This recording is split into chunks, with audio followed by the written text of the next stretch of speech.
This is James Taylor, and you're listening to The Creative Life. The Creative Life podcast is a show created for you, the creative.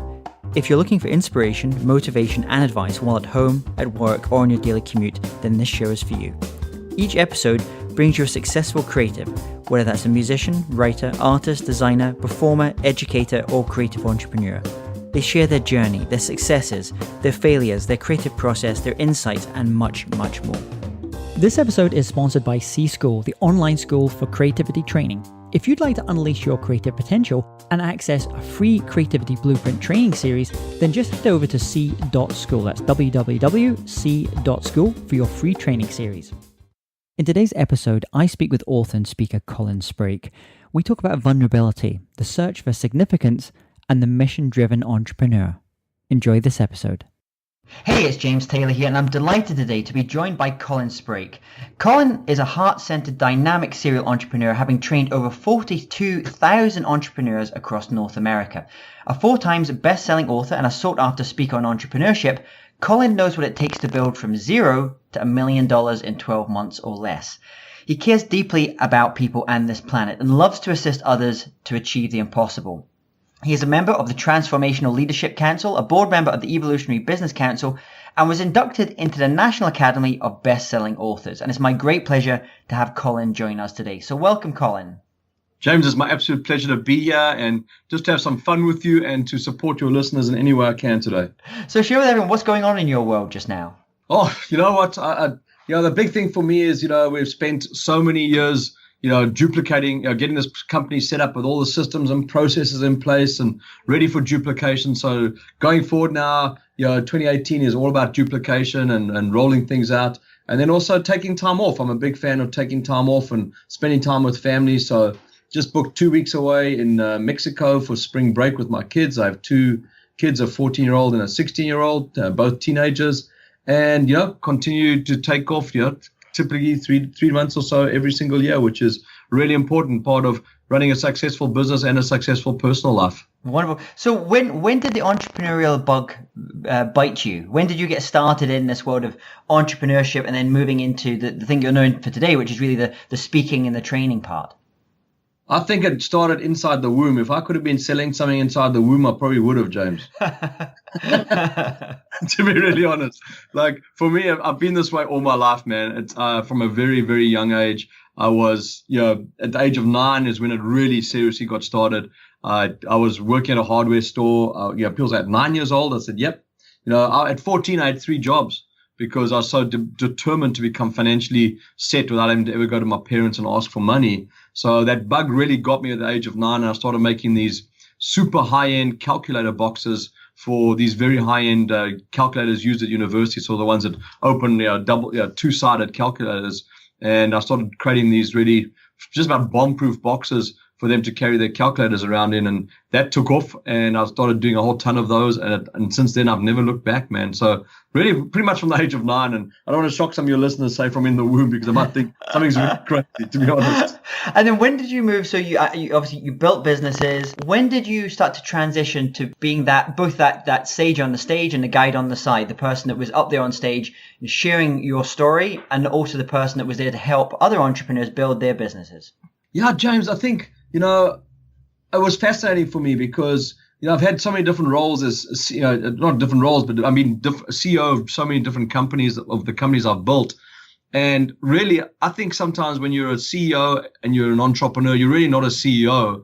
I think that CEO doesn't stand for chief officer and what have you. It actually stands for chief educational officer, where you're going out and you're educating and you're helping people get to that next level. So for me, I wasn't that chief executive officer. I was that chief education officer. And I spent many, many times going around educating people that were working for us and on our team to really get to that, to help understand our product, understand our service and what have you. And I'm like, you know what?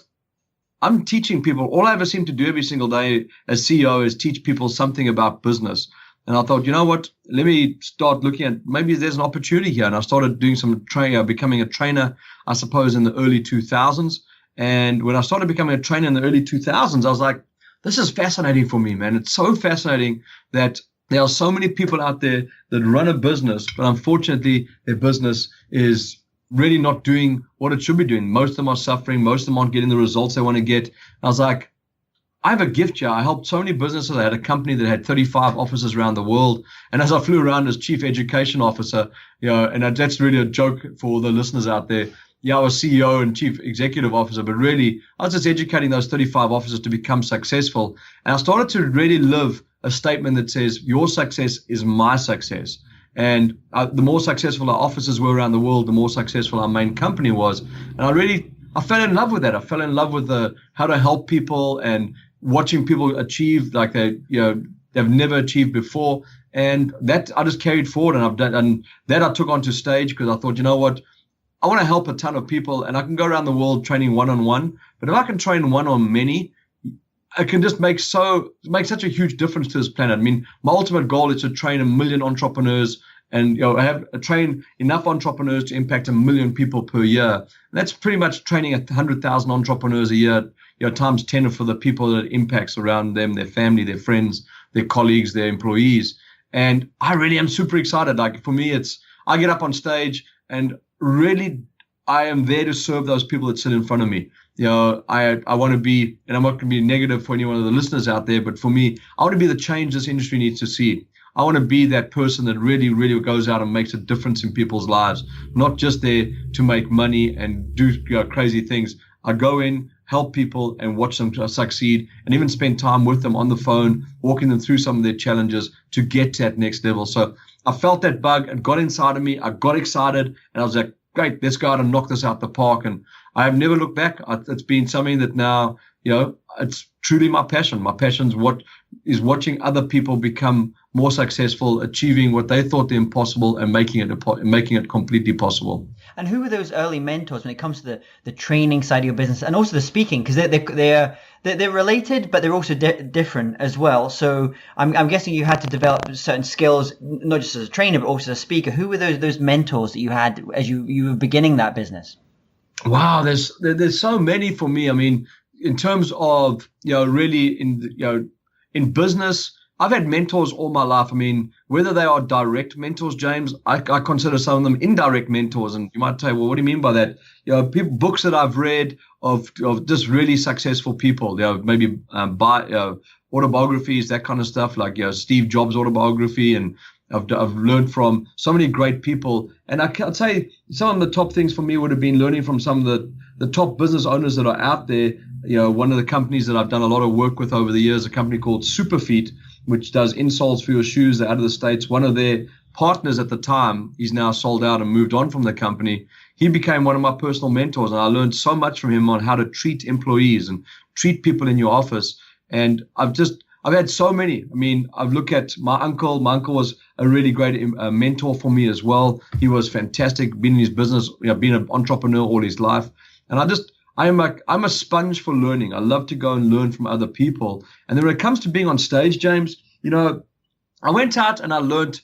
I went to some of the stuff done by T. Harv Eker and some of the stuff done by Jack Canfield and all the different programs that people have out there. I went and attended programs. I love attending programs. But then I started to realize, wait a minute, I want to be me. I don't want to be somebody else on a stage. I want to be the true person that I want to be. And there's two words that I live by on stage. I don't like the word authentic, and some people might be shocked by that when they hear me say that. But I believe you can be authentically inauthentic, which is a con artist. And I don't believe in that kind of stuff. I want to be just myself. I want to be who I am. So I live by two words when I'm on stage, realness and vulnerability. And I believe when you live realness and vulnerability, life becomes so much more pleasurable. So I took some of the mentorship I had from different companies that were out there, the training I took, and I consider that mentorship. And then I started to look at who do I want to be and who do I want to emulate on stage. And, friends of mine, even one very good friend of mine said to me, Colin, you should go join Toastmasters. And another very good friend of mine said, Colin, you are so real. You are so vulnerable on stage. Don't join Toastmasters. Your style is so beautiful and you're so giving and you're so kind. Do not learn to become a robotic way of doing a robotic trainer from stage.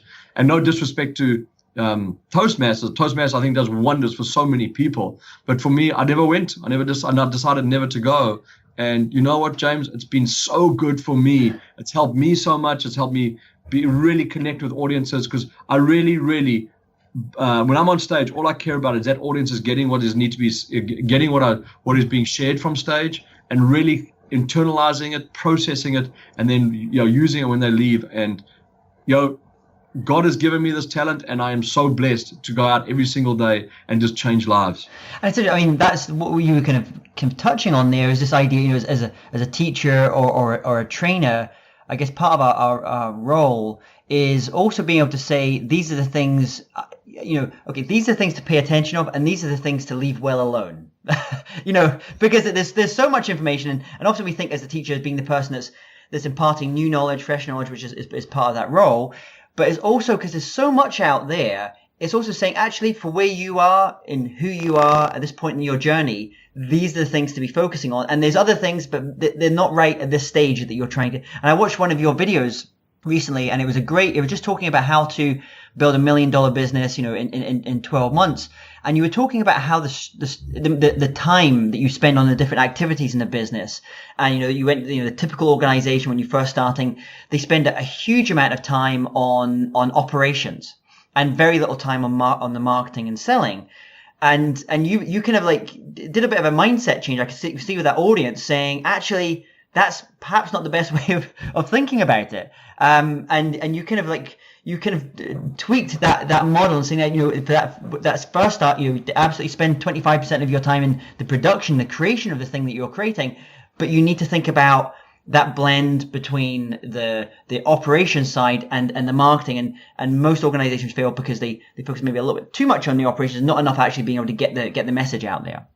Absolutely, man. It really saddens me to watch people that they take their life savings, and any of the listeners out there that are listening to this, where you've taken so much money, you might have started up a retail store, or started up a small business, or gone network marketing, or whatever the situation might be, and you've started up a business and you're stuck in that business. And my great example of this is, if you're a plumber and you're working for somebody else, and you're like, I'm going to leave working for this person, I'm going to go out and start my own business. Great. Well, then, the worst part about it is they go out and they still keep on plumbing, going out and doing plumbing and doing more plumbing, which is really all operations. The actual, going out and doing plumbing every day is operations. It's not sales and marketing. And for those listeners out there, it really is about spending more time in sales and marketing. When you start a business, or you're thinking about starting a business, or if you're in business, your number one question to yourself is, how much sales and marketing am I doing today to either drive clients into my store, to bring leads in, what have you, so that I can get more business? And so many people are stuck in this operation, James. Sometimes it actually does. It blows my mind, and it's so sad, because when you get people to really think differently about operations and sales and marketing, they go, oh, I know I need to do more sales and marketing. Well, to me, sales and marketing is like the umbilical cord for your baby. If you cut that cord off, you don't feed the baby. And of course, we know what happens if you don't feed an embryo, and you don't feed a fetus. Unfortunately, it perishes, and we don't want that to happen to people's businesses. But I can tell you one thing: operations is not the umbilical cord that feeds your baby. And sadly, people need to really become clear on that. You've got to get out there and do more sales and marketing. And people, you might say you don't like sales and marketing. Some of the listeners out there, I can tell you one thing: sales and marketing, really, sales for me is just relationship building. Yeah. And if you say I don't like sales, it's like saying I don't like building relationships with people, which means then maybe you should not be in business. And it's interesting, that kind of picks up on people like Michael Gerber, the E-Myth Revisited, great book about how he talks about some people have this, many entrepreneurs in this, when they start their business, they come from being technicians, being really good at the plumber, being a really good plumber.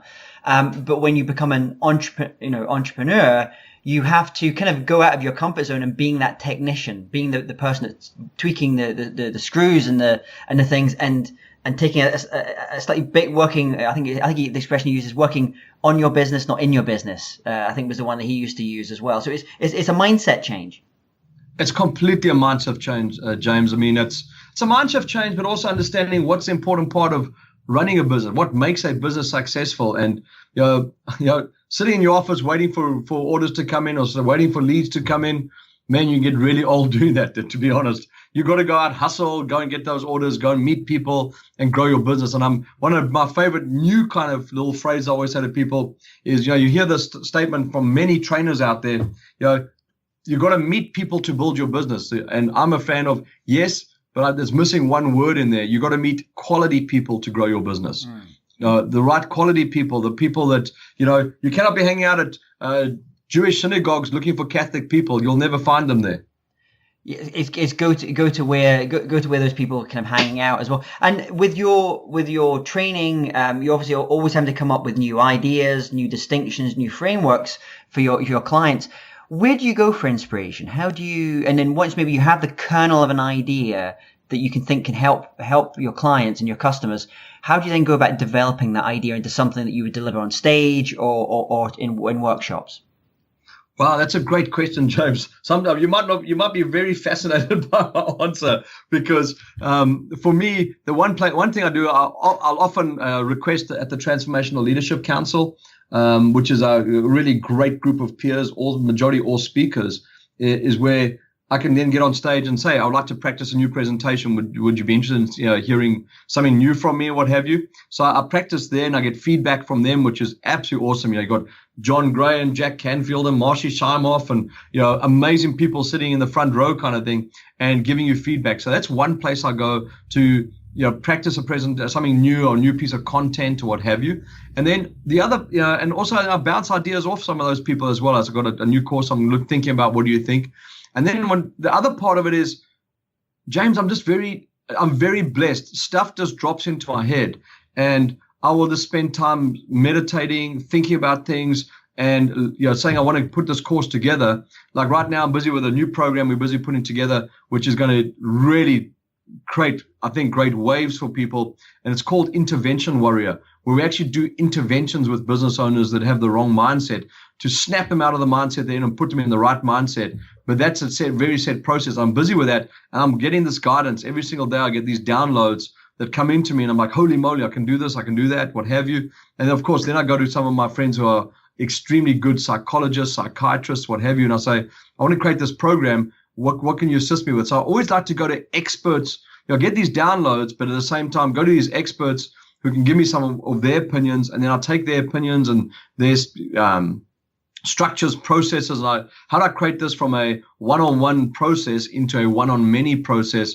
And that's what I've done so many times, James. And I get inspired by people that are, at another level beyond where I'm at in their specific field. So I love talking to mindset trainers, psychologists, psychiatrists, because human beings fascinate me. Why does one human being become so successful and another not, yet they had pretty much the same circumstances in their life and the same events happen? Human beings are absolutely fascinating. Nothing fascinates me more than even sometimes going and having a coffee or having a beer, sitting on a patio somewhere and just watching how human beings behave. It's fascinating. And you spoke, you're a big part of kind of who you are as an entrepreneur and a person, as being this kind of heart-centered entrepreneur as well. And I'm wondering, we're seeing obviously more and more millennials starting their own businesses and their own companies. I'm wondering if you're seeing, I see it in terms of my team, who they're motivated by slightly different things, maybe from my generation and baby boomers, who maybe a little bit more selfish from the extent of maybe financial outcomes and climbing up a corporate ladder, for example. It feels to me like a lot of the millennials are much more mission driven, much more mission kind of orientated, and for them it's about freedom, it's about learning. But you're in front of these young entrepreneurs all the time. So what are you seeing? Yeah, James, it's actually quite fascinating. Of course, I have a number of team members here at the office that are millennials as well. And for me, I think what I've seen and what I've determined over the last, let's say, couple of years is that, most of us, let's say, whatever age group we're at, the 30, 40, 50-year-old people, 60-year-old people, we start out, we work, and then we want significance. We want some significance somewhere later on in life. What I found with millennials is they want some significance today. So they want to have something with purpose, something that has a mission, something that's very, the company that's there to make a difference on this planet. So that I found, and that's what I call significance, is they want a company that is going to stand for something. So for me, as we've developed this company, I've always been that way, and we've started to attract way more millennials into our programs, and of course into our team here at the office, because I always think is, how do I give them some significance to start off with? Not just where the company's going, but their own significance in life, as opposed to what most of us, who are, baby boomers or Generation X's or what have you, is that most of us are thinking about, well, how do I get significance somewhere later in life? Baby, the millennials want it today, which is really cool. And it's just a different way of thinking. And, it's fascinating. I mean, the millennial generation is quite the fascinating generation, James. I mean, I've watched millennials grow. Unfortunately, you might not know this stat, which is quite a shocking stat for millennials, is they are now the number one suicide generation ever to live on the history of this planet. Wow. And that is just because the pressures of daily life now are a lot more. And I wonder, like, social media in terms of seeing other people's things that are going on, and you're like having that constant comparison to other people, if that's exacerbating that issue. Yeah, I think that's a big part of it. Face stuck in screens most of the time, and watching, what do you call it? Just seeing other people's lives online and thinking, well, everyone's lives so darn fantastic. I mean, social media is not that you don't get on. If you're always negative on social media, no one would really follow you. So it's always this positive stuff, and then you think everyone's life is so amazing, so awesome, so beautiful. And you compare it to your life, and you think your life is not great for you, and that's where I think it started to happen, and it's just become rampant. And the people are watching their friends go out, and I had it just the other day with I was with a couple who's got a kid in their 20s, well, not really a kid, but a young adult in their 20s, and the young adult got a group of friends, and all of a sudden the group of friends sort of alienated their daughter, and all of us, the saddest part about it is now they go onto Instagram, and they're busy posting all over Instagram. They all got together and went out for dinner, but she wasn't invited. And now they can see that kind of stuff, which is soul destroying for some people. And it really has. It's made it really sad. I mean, I don't want to make this show into anything negative, but I want people to realize that, a lot of millennials might look happy on the outside, but on the inside, many of them are not happy with where things are at in their own lives because they think everyone else's life is so happy. And I guess that that's that role of great teachers, having that great teacher, that mentor in your life, that role model who can help kind of guide you through that, both in in your personal life and business. It just feels like we need those people more than ever, because as we see, like, disruption, technological change, we're going through this really fascinating point in our history as human beings, but we're kind of having to adapt in a pretty significant way, in a pretty fast speed. Yeah, absolutely. And I think, I always say, if you don't adapt, you'll die in the 21st century. And the big thing, James, that I've learned, because I'm so heart-centered, and I love my clients. I love our team at the office. I love spending time with our team. I love spending time with our clients. And the one thing for me in the 21st century, and I'd love your listeners to write this down, is if you want to build a very successful business in the 21st century, think about how do you create amazing community. Because everyone's missing community. I think we've become very much a me society, or a me world instead of a we world. And if you create that we in your business, where your clients can talk to each other, hang out together, you help them promote each other's businesses, and what have you, I think you'll become super successful. Now, some of you might be thinking as you listen to the show, well, you know what? No, I don't want my clients to talk to each other. Number one, you should never be nervous of that. And number two, if you think they're not talking, we have social media nowadays. They definitely are talking. Yeah. So, I mean, people maybe from the outside looking at you and you're seeing all the success you've had in your speaking, in your training, in your businesses, and your writing as well. But can you tell us about a time when you worked on something, you worked on a project, you gave it your heart and your soul, but for whatever reason, it just didn't work out? And more importantly, what were the lessons that you took from that experience? Yeah. Oh, James, I think my whole body's full of scars. If I took my shirt off now, you'd see all the whips and marks from all the scars from all my learning. I think if you're not prepared to lose money, or you're not prepared to take some risk, you shouldn't really be an entrepreneur. And your biggest learning comes from those risks you take. And I had a business for a while that I was in the skincare industry. I spent about $1 million developing my own skincare line in the mid 2000s. And it was a beautiful skincare line. Unfortunately, it didn't make it. And what happened was, I spent so much time, you're fighting an uphill battle. It's David and Goliath. You're fighting the big cosmetic companies that are out there. And you know what? I did everything to get that company going. I've never hustled more than I've ever hustled in my life before to get that company off the ground. And of course, then in 2008, the market tanked and I watched $3 million vaporize, go out of the window in a week.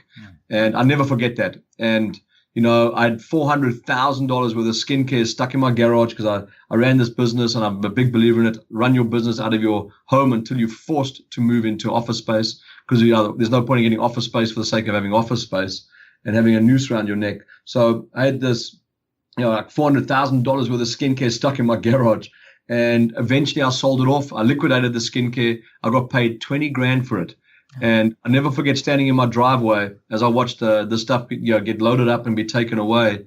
And I knew it was the end of my business. Even as I sit here and talk, you know, on the show with you, I got goosebumps because it takes me back to that day when, you know, my wife was jumping up and down for joy. She said, "Thank God it's over with."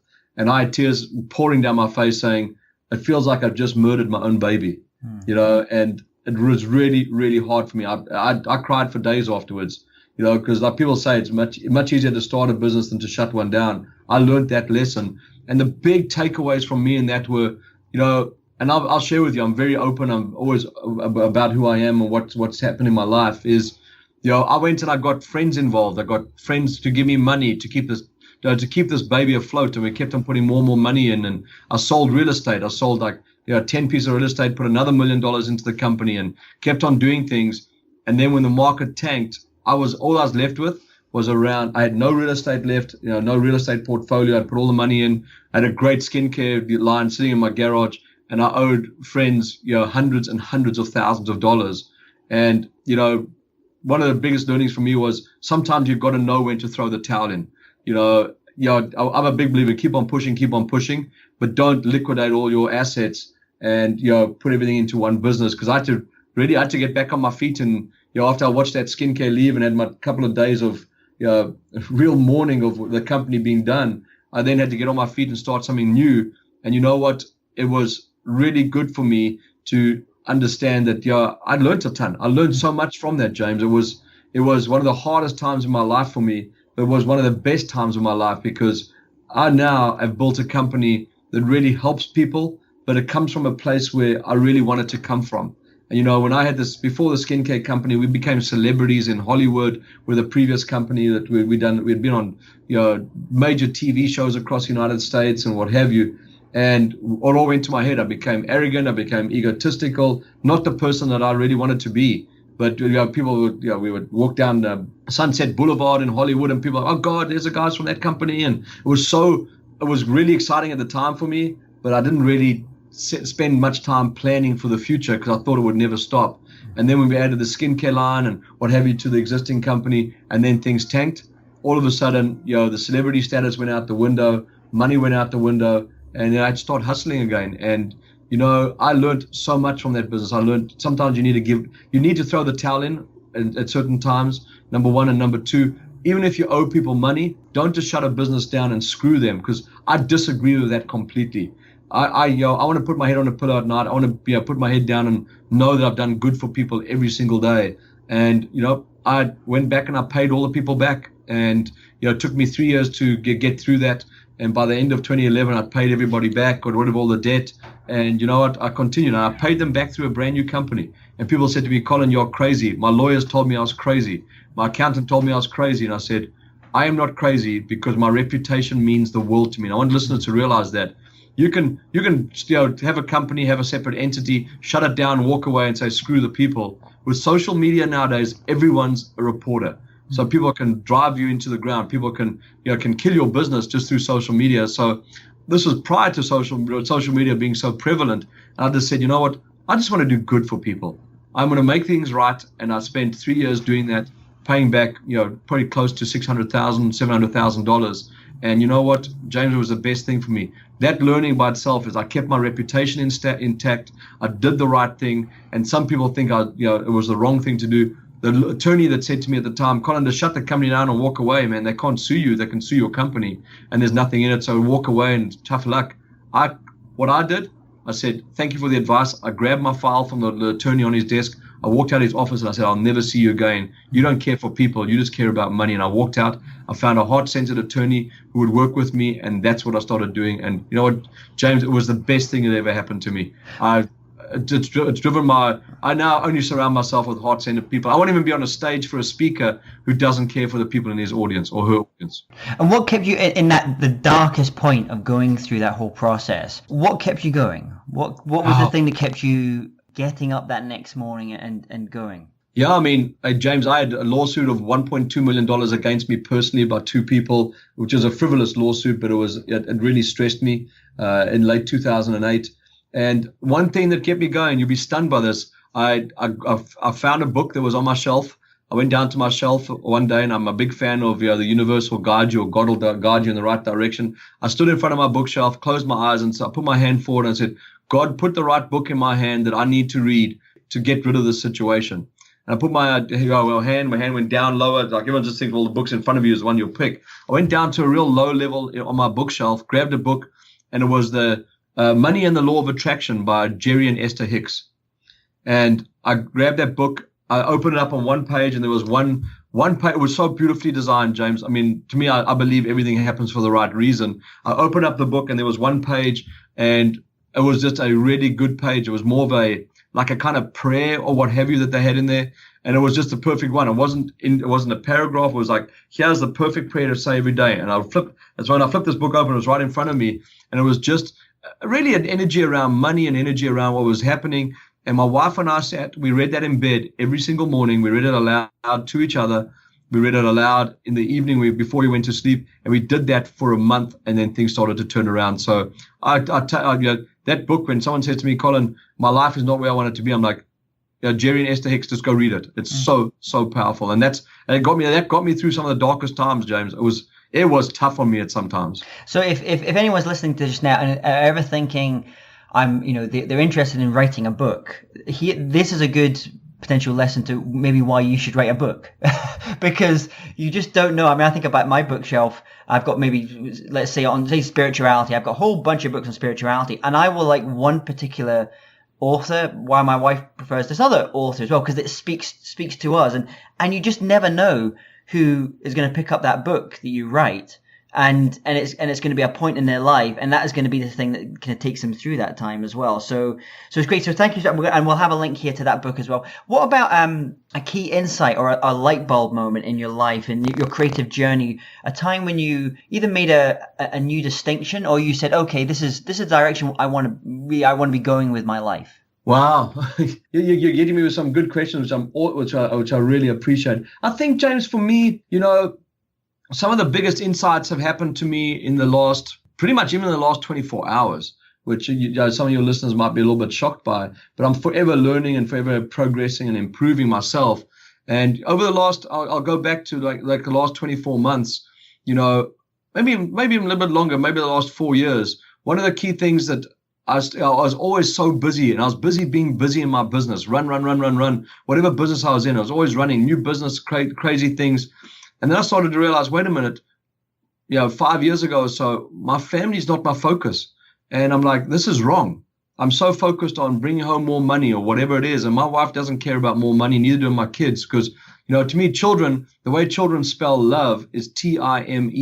They want time with you. They don't want more money or more stuff from mom and dad. They want more time with their parents. And my wife didn't want more money either. She said to me, Colin, we're good. We're financially abundant. Can we just spend more time together? And that really hit home for me. And I was like, you know what? I need to make a big shift in my life.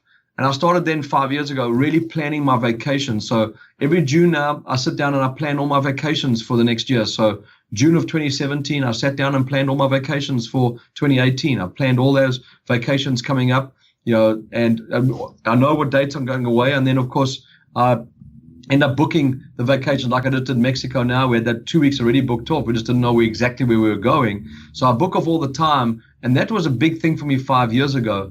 And then in the last couple of years, some really crazy things have happened for me, because I've heard these statements, but I've never really experienced them. And one of those statements was, as you grow a business and you start to grow definitely to the 8 figures and multiple 8 figures and then into the 9 figures, the entrepreneur that created the business is probably not the one that should be running the business. And I thought, well, you know what? No, I've run many, $6-7 million companies. I can conquer this, and I'll be one of the first guys to get to that next level. And you know what? It really fascinated me. I got to that level next. I was bashing my head against a wall, and it's like, why am I not getting where I need to be? And I realized very quickly that I am the visionary for the company, and I need other people around me. Gino Wickman's book Traction is one of my favorite books on business, and one of his statements is, you're the visionary. You need an integrator, a person to integrate everything that for you. You cannot do it all yourself. So if you ask me, the biggest learning I've had in the last 12 to 24 months is one word, and that word is trust. Trusting other people to run with things, trusting other people to take my baby, dress it up beautifully every morning and do what they need to do with it. And it's been hard, James. It's been really interesting watching somebody else. It's like, I've had all my team members with me for many of them been with me a long time. And, I consider it my family here at the office. And it's like, I had my COO join us, our chief operating officer join. And now everyone reports to our chief operating officer and on his team. And I don't like the term reports to, but on his team. And now I have to sit back and watch someone else parent my children in front of me. Maybe not the way I would be doing it, but I have to be okay with it. So that's been some very heavy learning for me over the last, especially the last 12 months. And even last night, like I said, I even had some learning experiences last night with my chief operating officer. It's like, Colin, I don't want you involved in the day-to-day operations. We know what we're doing. We'll handle everything. And, I got off the call and I'm like, I've just built another level of trust. And I keep, just that trust muscles become a lot stronger. Yeah. And I knew I would never get to where I want to be. I'll never have $1 billion company in this industry, which we're well on track to having, if I don't have, trust and faith in other people. So I just relinquish that now, let him run with things, James. And it's awesome. It's still tough though some days. I mean, some days it's actually easier for me not to be in the office. I'd rather just be, work at home or go work in a coffee shop, because sometimes you see the stuff that's happening and you might not agree with it, but understand the difference between principle and style. Principle means I know they'll get to that destination, but maybe with a different style, maybe not my style, but I have to understand they'll still get to the principle will still be fulfilled. It's just the style that might be different. And I've learned that over time, and I can tell you it's still not easy watching people raise your children. So as we start to finish up here as well, maybe let's give the listeners some tools and some resources. What do you have, an online resource or a tool or a mobile app like Evernote, for example, that you really love and you find really helps you do the work that you do? Wow, I'm such an old school guy. I mean, when people say to me apps, I'm like, I have my diary sitting next to me on my desk. So the one thing that I like to do, which you can use in terms of a tool, is every week I sit down and I plan my week, James.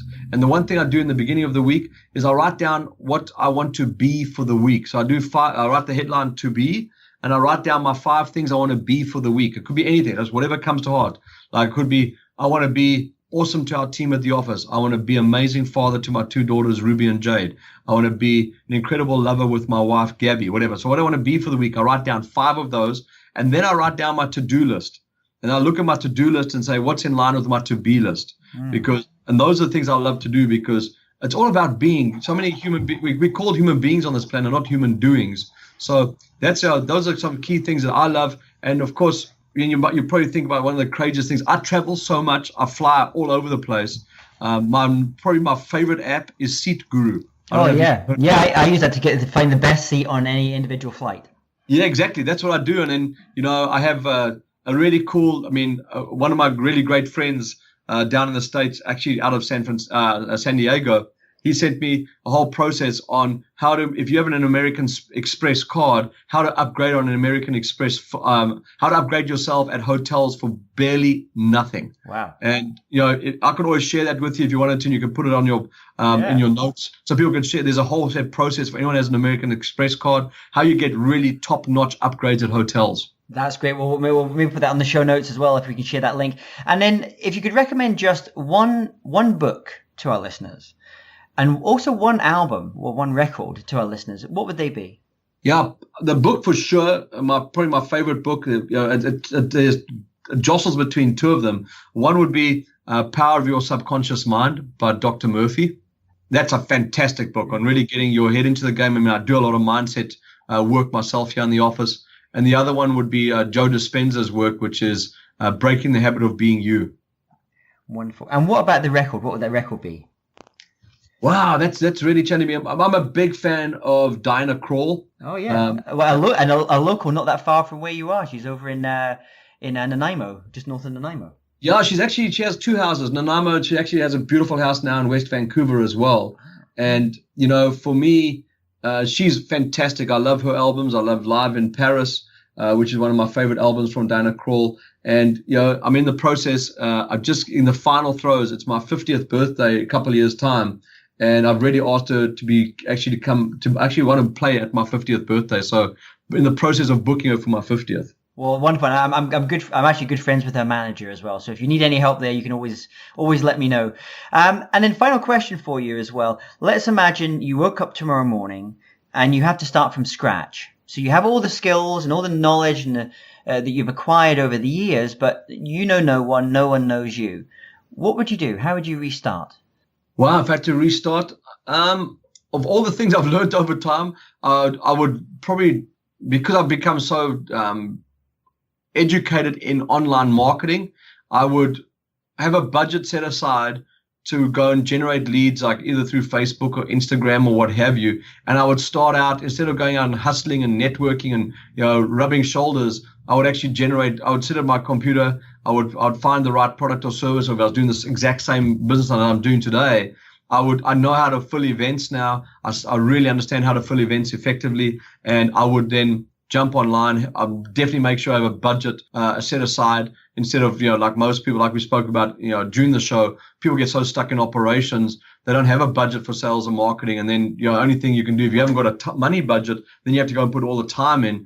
I would spend more money on generating leads and getting my business going, and I believe I would take this business to a $5 million business within the first year of doing it if I had to restart this business, just through with the online marketing strategies I've learned over the last 24 months or so. Awesome. And finally, if people want to connect with you, where's the best place for them to go to learn more about you and your programs and your events? Yeah, thank you, James. I really appreciate that. And, it's been my privilege to be here with you on the show. The easiest way to get hold of me directly, of course, is through our website, which is mymsuccess.com, which is make your mark. So mymsuccess.com. And then if you, just like yourself, I have a podcast that people can listen to. You can go into Google, not on Google, but iTunes or Stitcher, and look up Colin Sprake, or MYM Your Business, The Brutal Truth with Colin Sprake, and it's all a solid business show on really cutting through all the fat out there and really getting down to what needs to be done to run a successful business.